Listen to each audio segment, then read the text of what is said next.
গত লোকসভা ভোট 2024।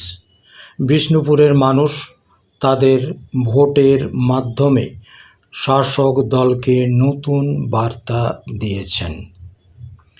যেখানে দেখিবে চাই, উড়াইয়া দেখো তাই, পাইলেও পাইতে পারো অমূল্য রতন। 19টি ওয়ার্ড সমৃদ্ধ ঐতিহাসিক ঐতিহ্যবাহী বিষ্ণুপুর শহর।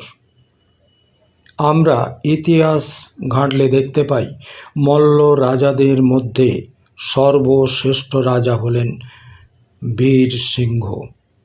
কিন্তু নবজাগরণের আধুনিক কিংবদন্তি পুরুষ মল্ল রাজা দ্বিতীয় রঘুনাথ সিংহ ও তাঁর আধুনিক চিন্তাধারার প্রেমিকা লালবাই।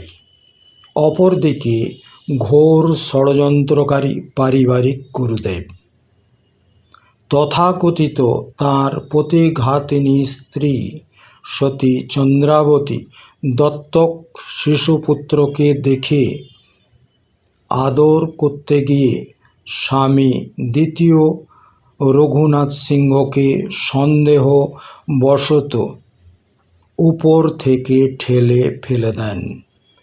নিচের হরিণের ঝাড়ে শিঙে গাঁথা হয়ে তিনি মারা যান। এখানেই শেষ। উগ্রচণ্ডার ভবিষ্যৎবাণী অনুসারে বসুপাড়ার এক পাগলি এসে মৃন্ময়ীর মূর্তি ভেঙে দেয়। এখানেই ইতিহাসের চ্যাপ্টার ক্লোজ। আজকে লালবাইয়ের ধ্বংস হয়ে যাওয়া প্রাসাদ ক্রমশ গ্রাস করছে প্রমোটার। অথচ আর্কিওলজিক্যাল সার্ভে অফ ইন্ডিয়ার কর্মকর্তারা কোনো দিকে লক্ষ্য রাখছেন না। তৃণমূলের হার ছিল অবশ্যম্ভাবী। আসুন কয়েকটি বিষয় আমরা আলোচনার মধ্যে রাখছি। ট্যাক্স অতিরিক্ত বৃদ্ধি। 2, তথাকথিত বুদ্ধিজীবী ও তৃণমূল কর্মীকে ন্যূনতমভাবে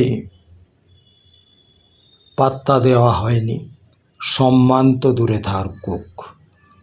4, তৃণমূল বিরোধী এবং বিজেপিকে অক্সিজেন পূর্ণমাত্রায় দেওয়া হয়েছে ব্রাত্য বর্ষিয়ান কিংবদন্তি রাজনীতিবিদরা। 5, বিজেপি প্রার্থী সৌমিত্র খাঁ প্রচুর অর্থের বিনিময়ে মিউজিক্যাল চেয়ার গেম খেলে গদি দখল করেছেন। অত্যন্ত প্রশংসনীয় বুদ্ধিমত্তার কাজ। আগামী দিনে সম্মানীয়া মমতা ব্যানার্জি এবং সম্মানীয় যুব অভিষেক ব্যানার্জির মতো নেতা যদি সিস্টেমকে পূর্ণমাত্রায় পরিবর্তন না করেন, সেই সঙ্গে বিষ্ণুপুরের ভূমিপুত্র কিংবা ভূমিকন্যাকে প্রার্থী না করেন, তাহলে 2026-এর বিধানসভা নির্বাচনে একই ফলাফল আসার সম্ভাবনা সম্পূর্ণভাবে থাকছে। অর্থাৎ আবার হারের নজির স্থাপন হবে। লাইক করুন, শেয়ার করুন, সাবস্ক্রাইব করতে ভুল করবেন না। নমস্কার।